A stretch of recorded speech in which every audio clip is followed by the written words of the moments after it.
علیکم ورحمۃ اللہ.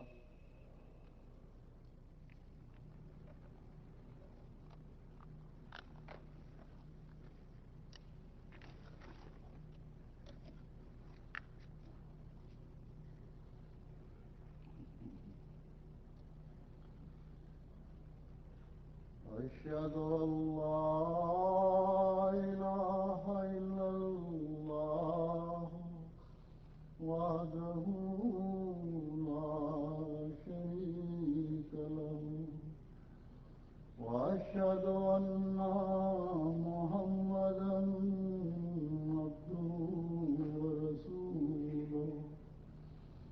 أما بعد فأعوذ بالله من الشيطان الرجيم. بسم الله الرحمن الرحيم. الحمد لله رب العالمين الرحمن الرحيم مالك يوم الدين. إياك نعبد وإياك نستعين. اهدنا الصراط المستقيم صراط الذين أنعمت عليهم غير المغضوب عليهم ولا الضالين.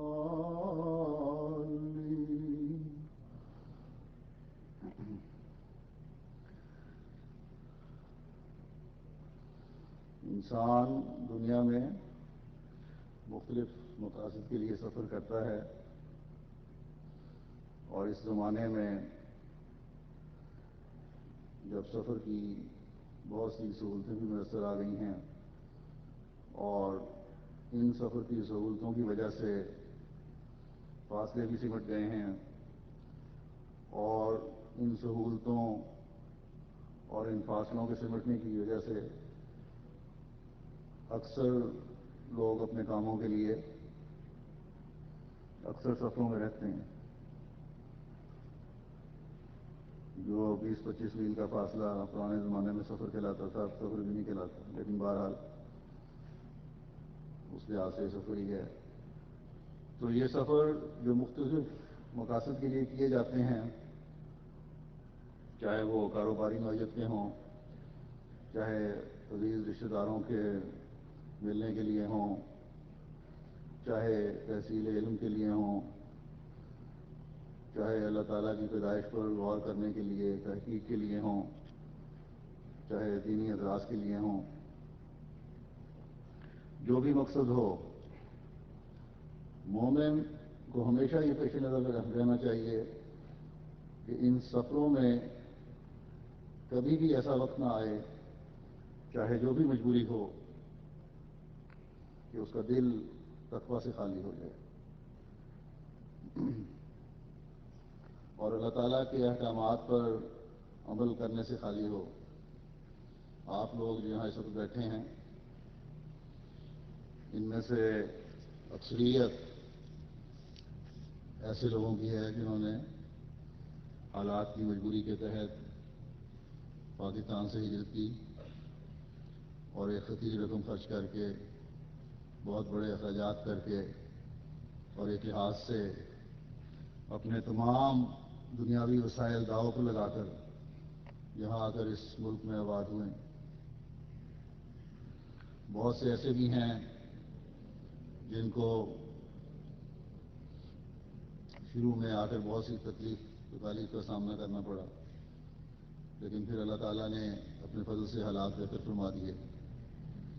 پھر ایسے بھی ہیں جن کو یہاں کی حکومت کی پالیسی کی وجہ سے، حکومت کے احسان کی وجہ سے یہاں کی شہریت کا کام کرنے کی اجازت مل گئی. تو بہرحال یہ سفر اکثر کے لیے کامیابی کا موجب بنے، کامیابی کا باعث بنے. تو جس طرح اپنے کیس پاس ہونے سے پہلے آپ نے اپنے دلوں کو اللہ تعالیٰ کے حضور جھکائے رکھا، اس سے مدد مانگتے رہے، خود بھی دعائیں کرتے رہے اور دوسروں کو بھی دعا کے لیے کہتے رہے. ایک درد اور ایک تڑپ آپ کے دلوں میں پیدا ہوتی رہی، اللہ تعالیٰ کا خوف دلوں میں رہا. اس طرح اب بھی یہ خوف، یہ تقویٰ دلوں میں قائم رہنا چاہیے جب اللہ تعالیٰ نے آپ کو بہت ساری سہولتوں سے نواز دیا ہے. اب یہاں آ کر بھی آپ کو اپنے کاروباری سلسلوں میں مختلف سفر کرنے کی ضرورت پڑتی رہتی ہے. تو ہمیشہ یہ پیش نظر رہنا چاہیے اور اس بات کا خاص خیال رکھا جانا چاہیے کہ اب دنیاوی سہولتیں، آسانیاں جو میسر آ گئی ہیں کہیں تقویٰ سے دور نہ کر دیں. اگر اس سوچ کے ساتھ اپنی زندگیاں گزارتے رہیں گے تو تقویٰ میں ترقی کرتے ہوئے، اللہ تعالیٰ کا قرب پاتے ہوئے دینی اور دنیاوی دونوں میدانوں میں آگے بڑھتے چلے جائیں گے انشاءاللہ. اس لیے ہمیشہ تقویٰ پر قائم رہیں، ورنہ یاد رکھیں وہ خدا جس نے یہ سب نعمتیں دی ہیں ان کو واپس لینے کی ضرورت بھی رکھتا ہے. پھر احمدی کو ہمیشہ یہ بھی خصوصیت رہی ہے، یہ بھی امتیاز رہا ہے کہ وہ دین کی خاطر بھی سفر کرتا ہے. اجتماعوں پر، جلسوں پر خاص اہتمام کے ساتھ عموماً احمدی بڑے ذوق اور شوق سے آتے ہیں. اور آج آپ میں سے بہت بڑی تعداد اس لیے سفر کر کے یہاں آئی ہے. کچھ لوگ آ رہے ہیں کینیڈا کے مختلف شہروں سے بھی اور امریکہ سے بھی کہ اگلے جمعے کو جو جلسہ سالانہ یہاں ہو رہا ہے کینیڈا میں اس میں شمولیت اختیار کریں. تو یہ سفر آپ کا خالصتاً اللہ تعالیٰ کی خاطر ہونا چاہیے. اس کا تقویٰ ہمیشہ پیش نظر رہنا چاہیے. یہاں آ کر اپنے دلوں کو ایک دوسرے سے صاف کرنا ہے، ہر قسم کی لڑائی جھگڑے اور فساد سے بچنا ہے. ان دنوں میں جلسے کی خاطر تقویٰ پر قائم رہتے ہوئے سفر تبھی شمار ہو سکتا ہے جب اس سفر میں آپ ہر قسم کی بد کلامی سے پرہیز کرنے والے ہوں، نہ ہی مہمان اور نہ ہی میزبان ذرا ذرا سی بات پر اپنے آپے سے باہر نکلنے والے بند ہوں، نہ ہی کسی کا مذاق اڑانے والے یا استہزاء کرنے والے ہوں، اور نہ ہی ایسی مجلسوں میں بیٹھنے والے ہوں جہاں لوگوں کا ہنسی ٹھٹھا اڑایا جا رہا ہو، نہ ہی فضول قصے کہانیاں اور لغو اور بیہودہ باتوں کی مجلسوں میں بیٹھنے والے یا ان میں شامل ہونے والے ہوں، یا رات گئے تک لمبی مجلسیں لگا کر گپے مارنے والے ہوں کہ صبح کی نماز پر آنکھیں نہ کھلے. ویسے بھی فضول مجلسیں دلوں کو زنگ آلود کر دیتی ہیں. تو نہ صرف ایسی مجلسوں میں شامل نہیں ہونا بلکہ ایسی مجلسیں لگانے والے احمدیوں کو بھی سمجھا کر ایسی مجلسوں کو ختم کرانے کی کوشش کرنی ہے. کیونکہ یہ سب باتیں ایسی ہیں کہ پھر اللہ تعالیٰ کی عبادت سے بھی محروم کر دیں گی اور پھر دل تقویٰ سے خالی ہو جائیں گے. تو یہ تو کسی صورت میں بھی فیملی کے لیے برداشت نہیں ہو سکتا کہ وہ اللہ تعالیٰ کے خوف سے اس کا دل خالی ہو جائے. یاد رکھیں کہ جب انسان یوں تقویٰ سے خالی ہوتا ہے اور اللہ تعالیٰ سے دور چلا جاتا ہے تو پھر یہ نہ سمجھیں کہ آپ کے دنیاوی بندھن اور رشتے قائم رہیں گے. پھر دنیاوی رشتوں اور تعلقات میں بھی دراڑیں پڑنی شروع ہو جاتی ہیں، یہ بھی ٹوٹنے شروع ہو جائیں گے اور ایک فساد کی صورت پیدا ہو جائے گی۔ اس لیے ایسے سفر جو اللہ کے نام کی خاطر کیے جاتے ہیں ان میں بہت زیادہ تقویٰ کا خیال رکھیں۔ اس لیے اللہ تعالیٰ نے جہاں حج کے متعلق ارشاد فرمایا ہے وہاں اس بات پر بھی زور دیا ہے کہ سب سے بہتر زاد راہ تقویٰ ہی ہے، جیسا کہ فرمایا فَإِنَّ خَيْرَ الزَّادِ التَّقْوَىٰ۔ اس کا مطلب یہ نہیں کہ صرف حج پر جانے والوں کی زاد راہ جو ہے وہی جمع کریں اور تقویٰ پر قائم ہو جائیں، یا ان کے لیے بہترین زاد راہ تقویٰ ہے، بلکہ فرمایا کہ جو تمہارے سفر بھی ہوں اور خاص طور پر اللہ کی خاطر جو سفر ہوں، دین کی خاطر ہوں، ان میں بہت زیادہ تقویٰ کا خیال رکھو۔ اگر اس پر تم قائم ہو گئے تو اپنی ذاتی اصلاح کا بھی موقع ملے گا اور اس طرح تم اللہ تعالیٰ کا قرب پانے والے بھی ہوگے۔ اللہ تعالیٰ سے تمہارا اخلاص کا تعلق بڑھے گا، اس کی معرفت زیادہ سے زیادہ حاصل ہوگی، اور پھر اس طرح سے تمہاری اللہ تعالیٰ کی مخلوق سے، انسانوں سے بھی محبت بڑھے گی، اور جب یہ چیزیں پیدا ہو جائیں گی تو پھر تمہارا معاشرہ یقیناً جنت نظیر معاشرہ کہلانے کا مستحق ہو جائے گا۔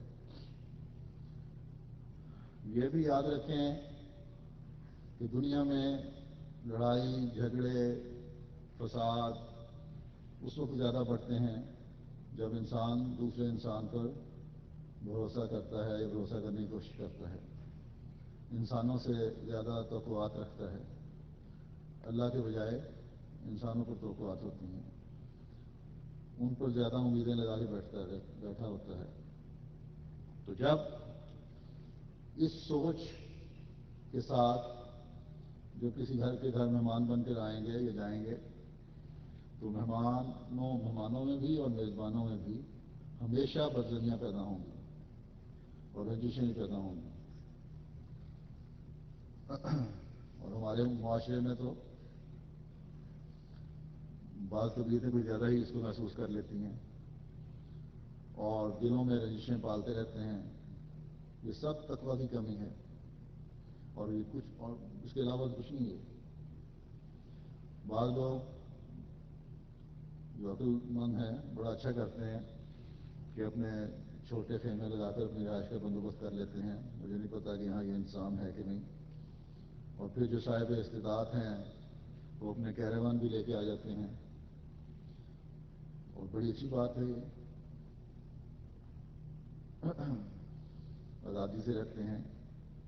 تو انتظامیہ کی طرف سے تو صرف خیموں کے لیے اور کیراوان کے لیے جگہ مہیا کرنے کا انتظام ہونا چاہیے، ان کا فرض بھی ہے یہ کہ وہ مہیا کریں ایسے لوگ چاہتے ہوں۔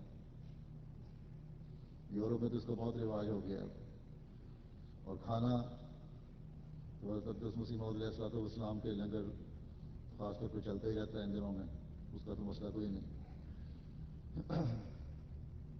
وہ تو مہیا ہو ہی جاتا ہے، اور انتظامیہ کا فرض بھی ہے کہ مہمانوں کا خاص طور پر ان دنوں میں خیال رکھیں کہ حضرت اقدس مسیح موعود علیہ الصلوۃ والسلام کے مہمان بن کر ہی آ رہے ہیں۔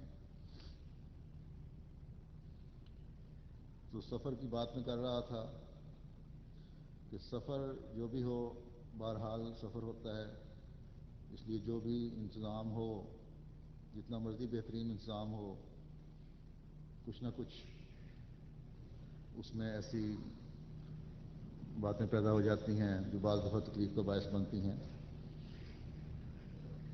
اس لیے مسافروں کو ہمیشہ اللہ تعالیٰ سے سفر میں آسانی کے لیے ہمیشہ خیر مانگتے رہنا چاہیے،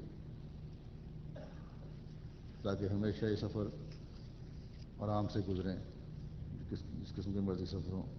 ایک روایت میں آتا ہے، حضرت انس رضی اللہ تعالیٰ عنہ روایت کرتے ہیں کہ ایک شخص رسول اللہ صلی اللہ علیہ وسلم کی خدمت میں حاضر ہوا اور عرض کی، یا رسول اللہ، میں سفر پر روانہ ہونا چاہتا ہوں، مجھے زاد راہ عطا کیجیے۔ اس پر رسول اللہ صلی اللہ علیہ وسلم نے فرمایا اللہ تعالیٰ تجھے تقویٰ کی زیادہ راہ عطا کرے۔ اس نے عرض کی یا رسول اللہ مجھے کچھ اور بھی دعا دیجیے۔ اس پر حضور صلی اللہ علیہ وسلم نے فرمایا اللہ تیرے گناہوں کو بخش دے۔ اس نے عرض کی میرے والدین، ابھی بھی تسلی نہیں ہوئی اس کی، میرے والدین آپ پر قربان جائیں، مجھے کچھ اور دعا بھی دیجیے۔ اس پر رسول اللہ صلی اللہ علیہ وسلم نے فرمایا تم جہاں کہیں بھی ہو اللہ تعالیٰ تمہارے لیے خیر آسان کر دے۔ تو دیکھیں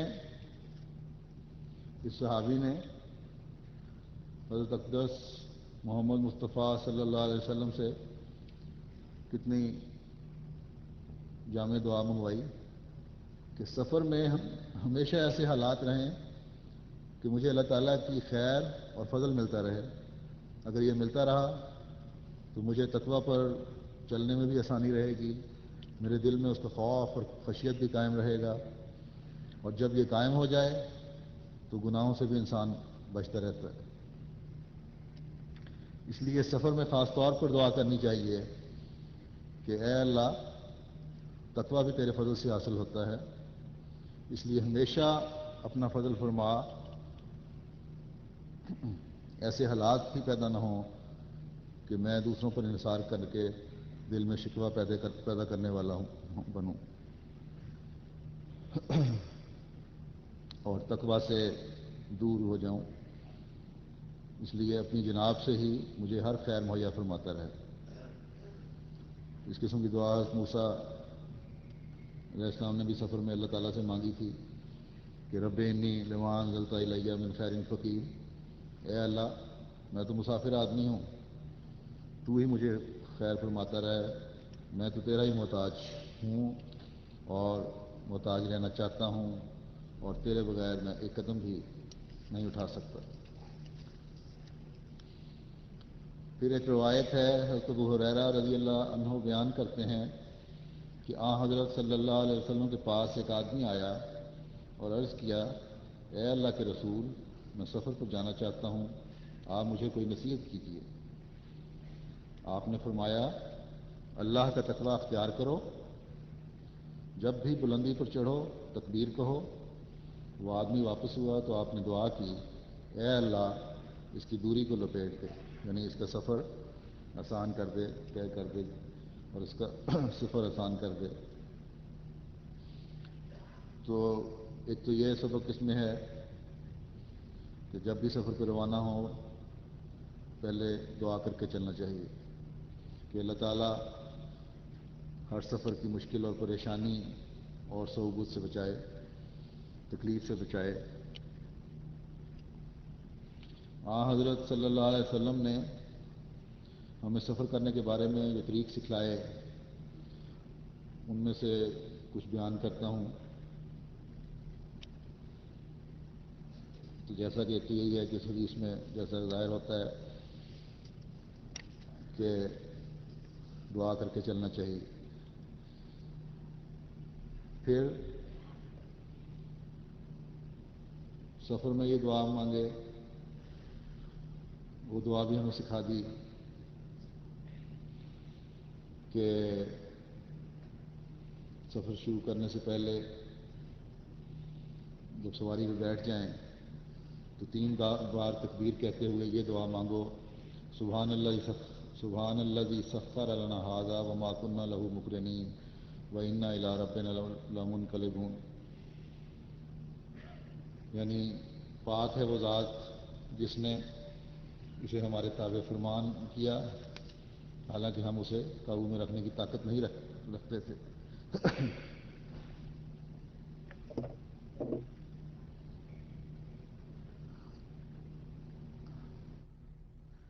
اور ہم اپنے رب کی طرف ہی جانے والے ہیں۔ پھر اور آگے دعائیں ہیں کہ اے ہمارے خدا ہم تجھ سے اپنے سفر میں بھلائی اور تقویٰ چاہتے ہیں، تو ہمیں ایسے نیک عمل کرنے کی توفیق دے جو تجھے پسند ہیں۔ اے ہمارے خدا تو ہی ہمارا یہ سفر آسان کر دے اور اس کی دوری کو لپیٹ دے۔ اے ہمارے خدا تو سفر میں ہمارے ساتھ ہو اور پیچھے گھر میں بھی خبرگیر ہو۔ اے ہمارے خدا، میں تیری پناہ مانگتا ہوں سفر کی سختیوں سے، ناپسندیدہ اور بے چین کرنے والے مناظر سے، مال اور اہل و عیال میں برے نتیجے سے، اور غیر پسندیدہ تبدیلی سے۔ پھر جب آپ سفر سے واپس آتے تو یہی دعا مانگتے اور اس میں یہ زیادتی فرماتے کہ ہم واپس آئے ہیں توبہ کرتے ہوئے، عبادت گزار اور اپنے رب کی تعریف میں رب اللسان بن کر، یعنی کہ اسی کی تعریف کرتے رہتے ہیں۔ تو دیکھیں کیسی جامع دعائیں ہیں۔ اس زمانے میں اگر اونٹ اور گھوڑے کی سواری تھی، اس کو سکھایا جاتا تھا تو سوار بھی تو سواری سیکھتا تھا، جس کو سواری آتی تھی وہی بیٹھ سکتا تھا ان سواریوں پر، ورنہ اناڑی سوار کو تو یہ سواریاں فوراً نیچے پھینک دیں۔ تو آج کل بھی جو سواریاں ہیں، اللہ تعالیٰ نے انسان کو اتنی عقل دی ہے کہ ایسی سواریاں بنائے اور پھر ان کے استعمال کا ان کی عقل بھی اللہ تعالیٰ نے دی اور یہ سہولت والی سواریاں پیدا فرمائیں۔ تو فرمایا کہ اللہ تعالیٰ کا شکر ادا کرتے رہو، سواری پر بیٹھو، اور پھر سفر میں بھی لوگوں کی باتیں اور چغلیاں آپس میں کرنے کے بجائے اللہ تعالیٰ کے حضور دعائیں کرتے رہو، اس سے بھلائی مانگو اور اس سے ڈرتے رہو، اور سفر کے خیریت سے کٹ جانے کے لیے خدا تعالیٰ سے مدد مانگتے رہو۔ یہ دعا کرو کہ اللہ تعالیٰ سفر میں بھی ہماری حفاظت فرمائے، ہر قسم کے حادثے سے ہمیں بچا کے رکھے، کیونکہ اللہ تعالیٰ کا فضل ہی ہو تو انسان ہر شر سے محفوظ رہتا ہے۔ جتنا مرضی کسی کو زوم ہو کہ ہماری نئی گاڑی ہے، بڑی اعلیٰ گاڑی ہے، بڑی مضبوط گاڑی ہے، اور اس پر ہم بڑا انحصار کر سکتے ہیں، بڑا اعتماد کر سکتے ہیں،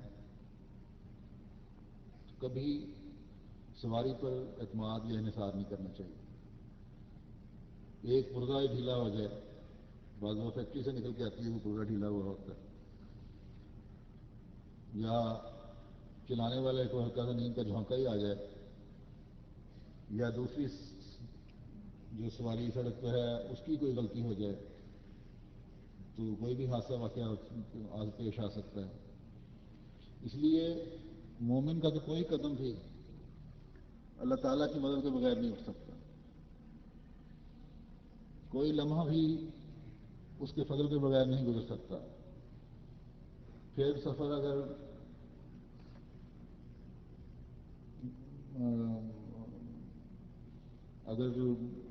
گھر کے کچھ لوگ آئے ہیں یا اکیلا ہی آیا ہے تو اس سفر میں بھی یہ دعا مانگتے رہنا چاہیے کہ اے خدا پیچھے بھی خیال رکھنا، یا تمام گھر والے بھی اگر سفر پہ ہوں تو مال و اسباب سامان وغیرہ گھر کا گھر میں ہوتا ہے، تو اس لیے دعا مانگتے رہنا چاہیے خیر کی پیچھے بھی۔ اور یہاں تو ان ملکوں میں گھروں میں لکڑیوں کا استعمال بھی بہت زیادہ ہوتا ہے۔ کئی واقعات ایسے ہوئے ہیں کہ گھر والے کہیں گئے ہوئے ہیں اور شارٹ سرکٹ ہوا بجلی کا، اور واپس آئے تو گھر راکھ کا ڈھیر بنا ہوا تھا۔ تو اس لیے ہمیشہ سفر میں بھی دعاؤں میں رہنا چاہیے۔ مومن کا تو ایک لمحہ بھی اللہ تعالیٰ سے مدد مانگے بغیر نہیں گزر سکتا۔ پھر سفر میں بھی ایسے مناظر دیکھنے کو مل جاتے ہیں، ایسے منظر دیکھنے کو مل جاتے ہیں جو انسان کی طبیعت پر برا اثر ڈالتے ہیں۔ کوئی ایکسیڈنٹ ہی دیکھ لیا، طبیعت پر ایک بوجھ پڑ جاتا ہے اس سے۔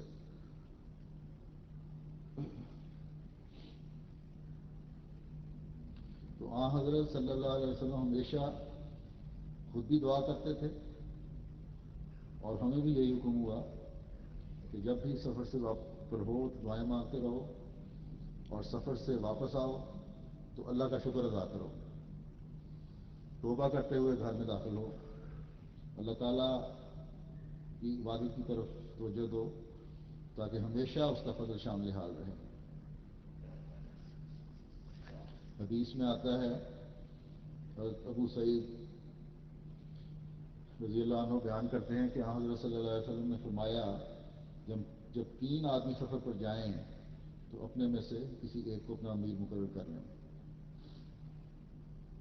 اب بعض لوگ گروپوں کی شکل میں نکلتے ہیں تو اپنا امیر مقرر کر لیں، اور یہ بات ہمیشہ پیش نظر رہنی چاہیے کہ امیر ضرور مقرر کیا جائے.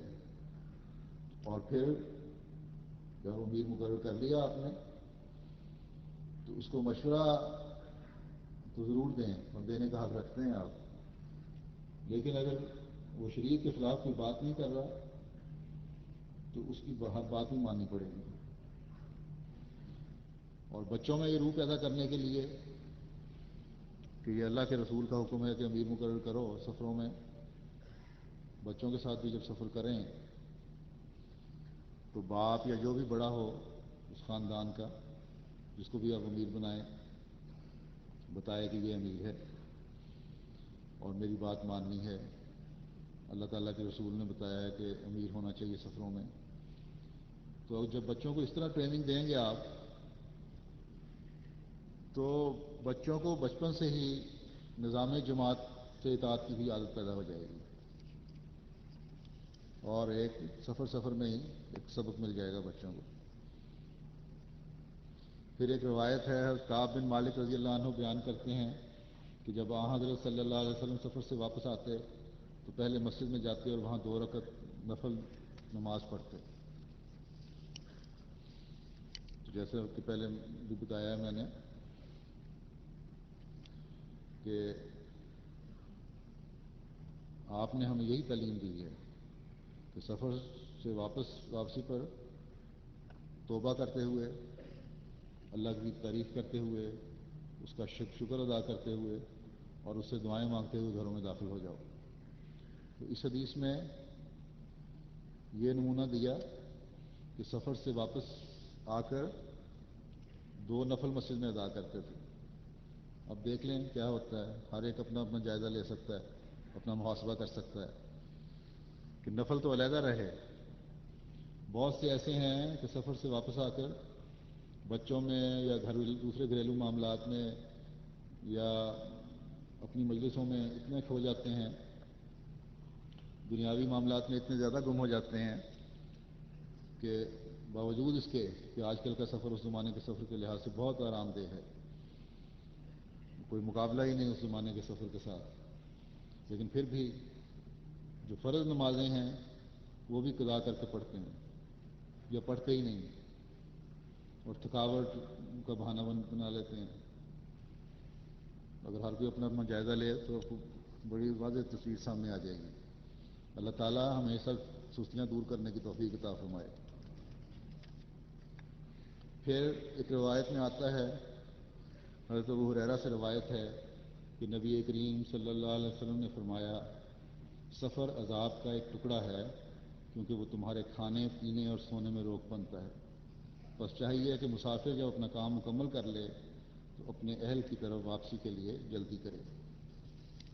آج کل بھی آپ دیکھ لیں کہ باوجود اس کے کہ سفر میں بہت سی آسانیاں پیدا ہو گئی ہیں، جہازوں، کاروں، گاڑیوں وغیرہ کے ذریعے ہم ہزاروں سینکڑوں میل کے سفر گھنٹوں میں طے کر لیتے ہیں، لیکن اس کے باوجود گھر سے بے گھر ہو کر ڈسٹرب ضرور ہوتے ہیں. آدمی کی وہ روٹین نہیں رہتی جو اپنے گھر میں ہوتی ہے. کھانے کے اوقات میں یا اس کی پسند میں تبدیلی آ جاتی ہے. بعض مریضوں اور خوراک کے معاملے میں خاص مزاج کے رکھنے والے لوگوں کے لیے تو بہت دقت پیدا ہو جاتی ہے سفروں میں. پھر اوقات کی پابندی نہ ہونے کی وجہ سے، وقت کی پابندی نہ ہونے کی وجہ سے نمازوں کی ادائیگی میں باقاعدگی نہیں رہتی، سونے جاگنے میں باقاعدگی نہیں رہتی. جن کو فجر کی نماز پڑھنے کی عادت بھی ہو وقت پہ، وہ بھی بعض دفعہ سفر کی وجہ سے متاثر ہوئے بغیر نہیں رہتے اور نماز چھوٹ جاتی ہے. اور بعض لوگ جس طرح کہ پہلے میں نے کہا کہ مجلسیں لگانے کی وجہ سے ان کی نمازیں قضا ہو جاتی ہیں رات دیر تک. تو جب اللہ کے حقوق ادا نہ ہو رہے ہوں تو پھر سفر عذاب کا ایک ٹکڑا ہی بن جاتا ہے. پھر ایک روایت میں ہے حضرت خولہ بن حکیم رضی اللہ عنہا بیان کرتی ہیں کہ میں نے حضرت صلی اللہ علیہ وسلم کو یہ فرماتے ہوئے سنا، جو شخص کسی مکان میں رہائش اختیار کرتے یا کسی جگہ پڑاؤ ڈالتے وقت یہ دعا مانگے کہ میں اللہ تعالیٰ کے مکمل کلمات کی پناہ میں آتا ہوں اور اس شر سے جو اللہ تعالیٰ نے پیدا کی ہے پناہ چاہتا ہوں. اس کے الفاظ آپ کے الفاظ میں یہ ہیں عربی میں اعوذ بکلمات اللہ تامات من شر ما خلق. تو فرمایا جب یہ دعا مانگو گے تو اس شخص کی کو یہاں کی رہائش ترک کرنے یا اس جگہ سے کوچ کرنے تک کوئی چیز نقصان نہیں پہنچائے گی. تو سچی نیت سے تقوی پر قائم رہتے ہوئے اللہ تعالیٰ کے فرائض کی ادائیگی کرتے ہوئے جب مومن سچے دل سے یہ دعا مانگے گا تو اللہ تعالیٰ کا رسول ضمانت دیتے ہیں صلی اللہ علیہ وسلم کہ پھر تم ہر شر سے محفوظ رہو گے. تو اس سفر میں بھی جو آپ کا خالصتاً للہی سفر ہے اور آئندہ ہر قسم کے سفر میں اس دعا کو ہمیشہ یاد رکھنا چاہیے. اللہ تعالیٰ ہر ایک کو ہمیشہ اپنی پناہ میں رکھے. دعاؤں پر زور دیں اور ہمیشہ سفروں میں دعاؤں پر زور دیتے رہیں کہ مسافر کی دعائیں بھی بہت قبول ہوتی ہیں. ایک روایت ہے کہ 3 دعائیں ایسی ہیں جو قبولیت آپ نے فرمایا صلی اللہ علیہ وسلم نے کہ 3 دعائیں ایسی ہیں جو قبولیت کا شرف پاتی ہیں. مظلوم کی دعا، مسافر کی دعا اور باپ کی بیٹے کے بارے میں بد دعا. تو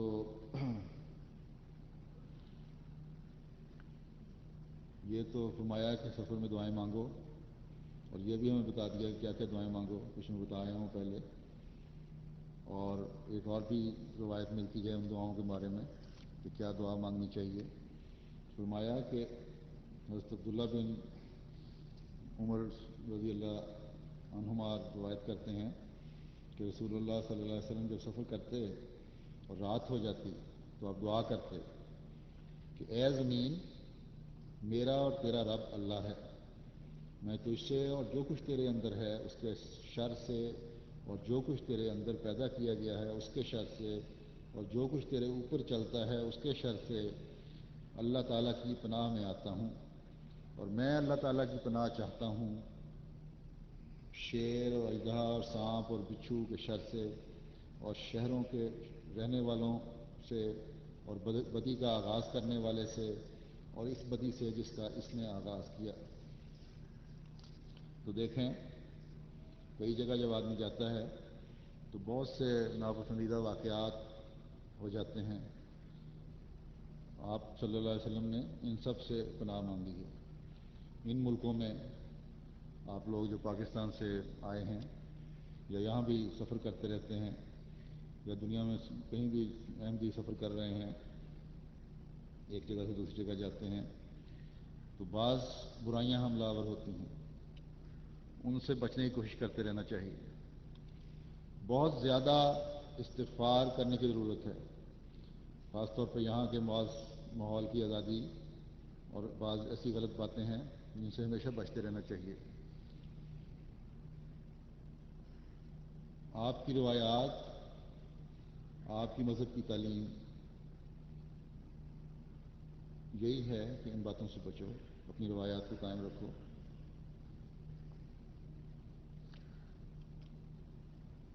اور اس معاشرے کی برائیوں کا زیادہ اثر نہ لو.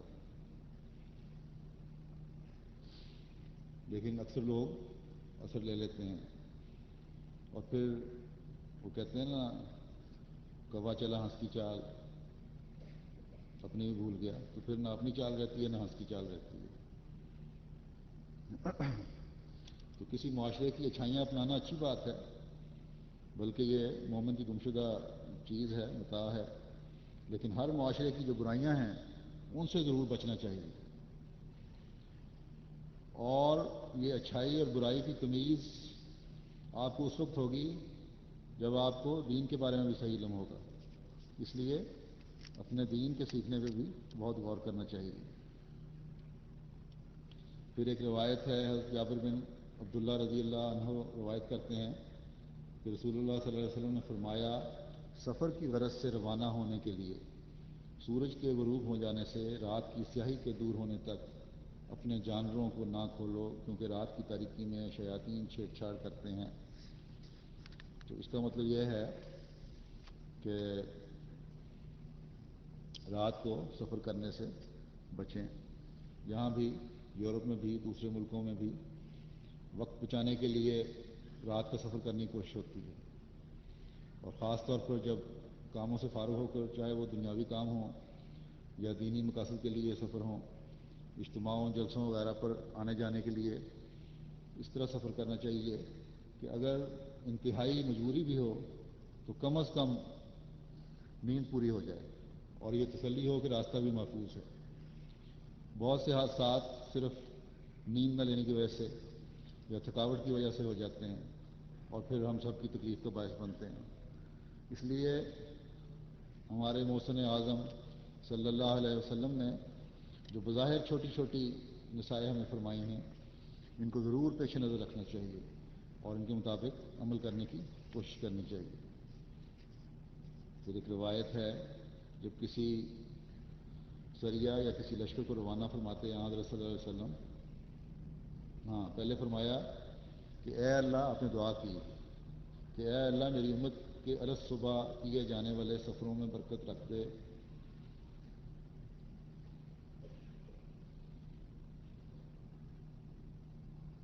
اور یہ روایت ہے حضرت سفر غامدی کی کہ نبی صلی اللہ علیہ وسلم نے فرمایا کہ اے اللہ میری امت کے الگ صبح کیے جانے والے سفروں میں برکت رکھ دے۔ اور پھر وہ کہتے ہیں کہ حضور صلی اللہ علیہ وسلم جب کسی سریہ یا کسی لشکر کو روانہ فرماتے تو اسے دن کے پہلے حصے میں روانہ فرماتے،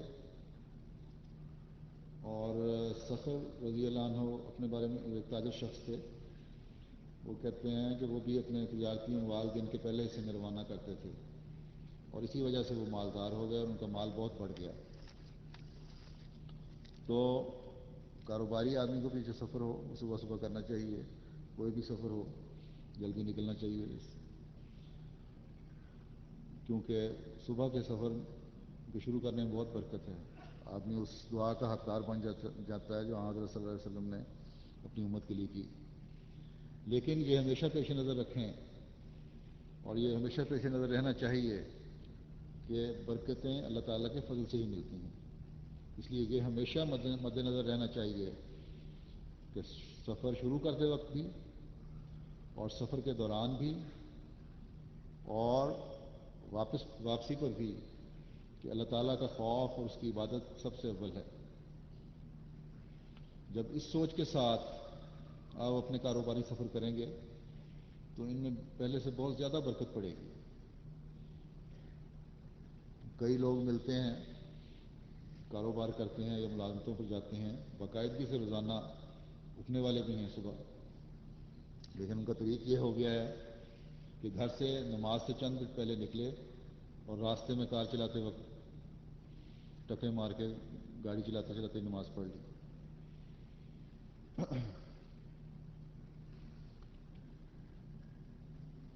یا یہ بھی ہوتا ہے پھر ایسے لوگوں کا کبھی نہیں بھی پڑھتے، تو یہ بالکل غلط طریق ہے۔ یا تو گھر سے نماز پڑھ کر دعا کر کے سفر شروع کریں، یا راستے میں رک کر نماز ادا کریں، لیکن نماز کو نماز سمجھ کر پڑھنا چاہیے، نہ کہ جان چھڑانے کے لیے یا مجبوری کے تحت کہ جی نماز پڑھنی ہے تو گلے سے اتارو پورا کرنے کے لیے۔ اس طرح ٹکریں نہیں مارنی چاہیے۔ حضرت اقدس مسیح موعود علیہ السلام نے فرمایا کہ اس طرح نہ پڑھو کہ لگے کہ مرغی دانہ کھا رہی ہے، صرف ٹکریں ہوں۔ اب ہم دیکھتے ہیں کہ حضرت اقدس مسیح موعود علیہ السلام اپنے سفروں کا کس طرح اہتمام فرماتے تھے۔ حضرت شیخ یعقوب علی صاحب عرفانی تحریر فرماتے ہیں کہ ان سفروں میں جو آپ نے بعثت سے پہلے زمانے میں حضرت مرزا غلام مرتضیٰ صاحب مرحوم کی اطاعت و پیروی کا نمونہ دکھانے کے لیے کیے، آپ کے معمولات بہت مختصر تھے، کسی قسم کا سامان آپ ساتھ نہیں لیتے تھے، صرف وہی لباس ہوتا تھا جو آپ پہنے ہوئے ہوتے تھے، اور ایک مختصر سا بستر، ایک لوٹا اور ایک گلاس بھی لے لیا کرتے تھے۔ اور جو بعثت کے بعد کے سفر ہیں ان کی نوعیت پھر تبدیل ہو گئی، اور سفروں میں کیونکہ بہت سارے لوگ آپ کے ساتھ ہوتے تھے، قافلہ ہوتا تھا، ایک جماعت ساتھ ہوا کرتی تھی، اس لیے آپ کا معمول تھا کہ بہت سی موم بتیاں، مختلف قسم کی ضروری ادویات، دوائیاں بھی ساتھ لے لیتے تھے، دیا سلائی وغیرہ تک ساتھ رکھا کرتے تھے تاکہ جب کسی چیز کی ضرورت ہو تلاش نہ کرنی پڑے۔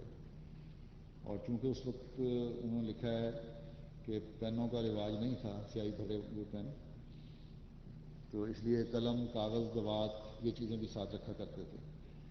اور لمبے سفروں میں جو تبلیغی سفر تھے عام طور پر حضرت ام المومنین اور بچوں کو ساتھ رکھتے تھے، اور یکے کی سواری میں اندر بیٹھا کرتے تھے، جو ٹانگے کی سواری ہوتی ہے، اور ریلوے کے سفر میں سیکنڈ کلاس میں ابتدان اور پھر تھرڈ اور انٹر میں سفر کیا کرتے تھے، مگر آپ تھرڈ، انٹر یا سیکنڈ کی کوئی تمیز یا خصوصیت نہیں کرتے تھے، بلکہ صرف کیونکہ ان کلاسوں میں ٹوائلٹ کی، بیت الخلاء کی زیادہ سہولت ہوتی ہے، اس لیے اس کو پسند کرتے تھے، آپ کو ضرورت پڑتی تھی۔ اور عام طور پر آپ کا طریق یہ تھا کہ الگ صبح سفر پر روانہ ہوتے تھے اسی حدیث کی روشنی میں، پھر جب ریلوے سفر ہوتا تو ریل کے اوقات کے لحاظ سے بعد دوپہر بھی روانہ ہوتے، رات کے پہلے حصے میں سفر کو پسند نہیں فرماتے تھے کہ پہلے حصے رات میں سفر کیا جائے، بلکہ فرمایا کرتے تھے کہ تھوڑی دیر آرام کر کے پھر سفر کرنا چاہیے، وہی جو میں نے بات آپ کو کی کہ کچھ دیر نیند پوری کر کے پھر سفر کرنا چاہیے۔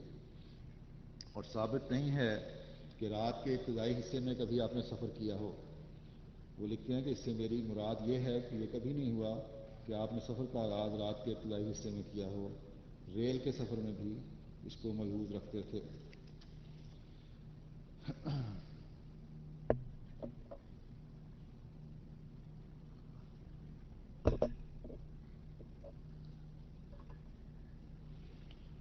پھر ایک روایت ہے، آخری روایت، حضرت ابو امامہ رضی اللہ عنہ بیان کرتے ہیں کہ ایک شخص نے حضرت صلی اللہ علیہ وسلم کی خدمت میں عرض کیا، یا رسول اللہ مجھے سیر و سیاحت کی اجازت دیجیے۔ آپ نے فرمایا، میری امت کی سیر و سیاحت اللہ تعالیٰ کے راستے میں جہاد ہے۔ تو اس حدیث میں ایک ہمیں یہ بھی ارشاد فرمایا کہ تمہارے جو بھی سفر ہیں ایک بات یاد رکھو کہ یہ سفر اللہ تعالیٰ کی رضا حاصل کرنے والے ہوں، اس غرض سے ہوں۔ سیر کرنے کے لیے بھی جب نکلو تو اللہ کی پیدائش پر غور کرتے رہو، مخلوق پر غور کرتے رہو، مختلف نظارے دیکھو، ان پہ غور کرو، اور پھر تمہارا یہ سفر اللہ تعالیٰ کے احکامات پر عمل کرنے والا اور اس کی طرف لے جانے والا ہو۔ جہاد یہ نہیں کہ صرف تلوار سے ہی جہاد کرنا ہے، بلکہ اللہ کا پیغام لوگوں تک پہنچاؤ۔ تمہارے سفر میں اپنے نفس کے خلاف بھی جہاد ہے، ایسے موقع پیدا ہوں تو اپنے آپ کو بھی تقویٰ اور قائم رکھو، اور کبھی کوئی ایسا فعل سرزد نہ ہونے دو جو تمہیں خدا تعالیٰ سے دور لے جانے والا ہو جائے، بلکہ تمہارے سفر پر اٹھنے والا ہر قدم جو ہے تمہارا اپنے اندر ایک پاک تبدیلی پیدا کرنے والا ہو۔ اور پھر اس زمانے میں حضرت اقدس مسیح موعود علیہ السلام کے ماننے والوں کا سب سے بڑا جہاد دعوت اللہ ہے، اسلام کی تعلیم کو دنیا میں پھیلانا ہے۔ اس کے لیے اپنے سفروں میں تبلیغ کے مواقع پیدا کرنے چاہیے، ہر ایک کو موقع پیدا کرنے چاہیے۔ کاروباری سفر بھی اگر ہے تو جس جگہ کاروبار کے لیے بھی جائیں وہاں آپ کے نمونے اور آپ کے طرز عمل کو دیکھ کر لوگوں کی توجہ آپ کی طرف ہو۔ ایک اپنے اندر ایک ایسی تبدیلی پیدا کریں کہ آپ کے اندر ایک پاک روح نظر آتی ہو لوگوں کو، جس کو دیکھ کر لوگوں میں خود بخود آپ کے دین کی کشش پیدا ہو جائے، اسلام کی کشش پیدا ہو جائے۔ اگر دینی اجتماعات کے لیے سفر پہ نکلے ہیں تو ان سفروں میں بھی ہر احمدی کی طبیعت میں ایک روحانی انقلاب پیدا ہونا چاہیے ان اجتماعوں کے بعد.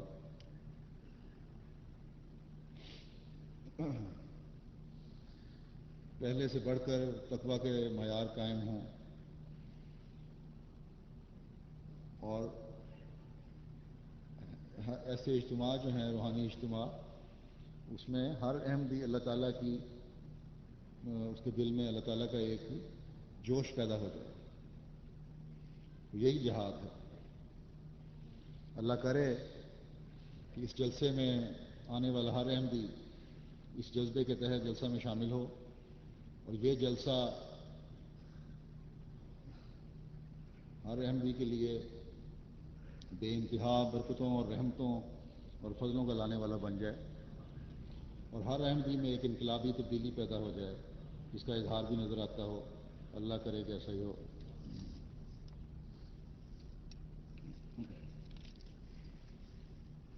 آخر میں ایک افسوسناک خبر ہے، اس کے بارے میں ذکر کروں گا. حضرت صاحبزادہ مرزا مبارک احمد صاحب کی 21 جون کو وفات ہو گئی تھی. آپ کی عمر 90 سال تھی. انا للہ و انا الیہ راجعون. اور بڑا لمبا عرصہ بیمار رہے آپ. 1914 میں آپ پیدا ہوئے تھے. اس خلیفۃ مسیح ثانی کے دوسرے بیٹے تھے.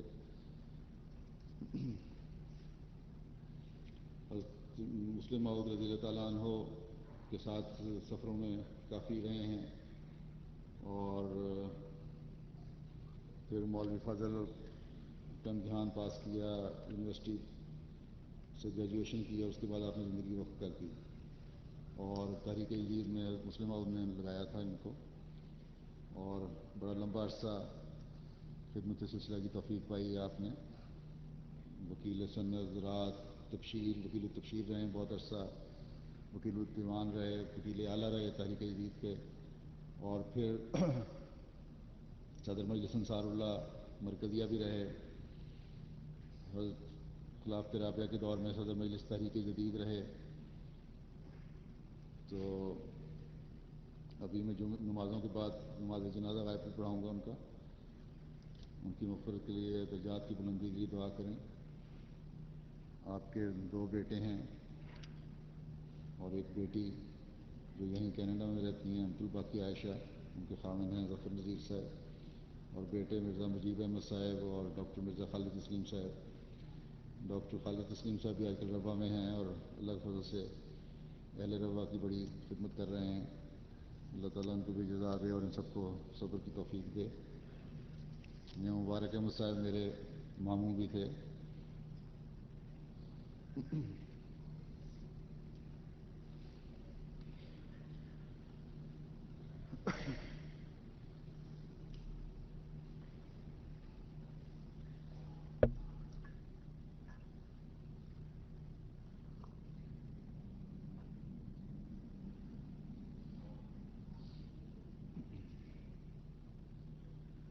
الحمد لله الحمد لله نحمده ونستعينه ونستغفره ونؤمن به ونتوكل عليه ونعوذ بالله من شرور أنفسنا ومن سيئات أعمالنا. من يهده الله فلا مضل له ومن يضلله فلا هادي له. ونشهد أن لا إله إلا الله ونشهد أن محمدا عبده ورسوله. عباد الله رحمكم الله، إن الله يأمر بالعدل والإحسان وإيتاء ذي القربى وينهى عن الفحشاء والمنكر والبغي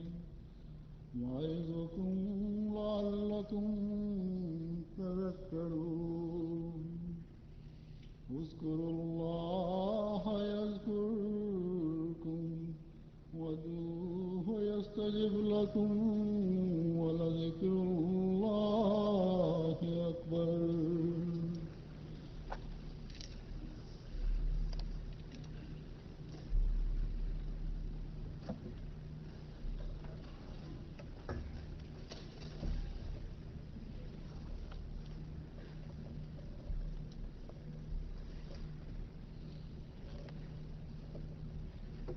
الله أكبر الله أكبر أشهد أن لا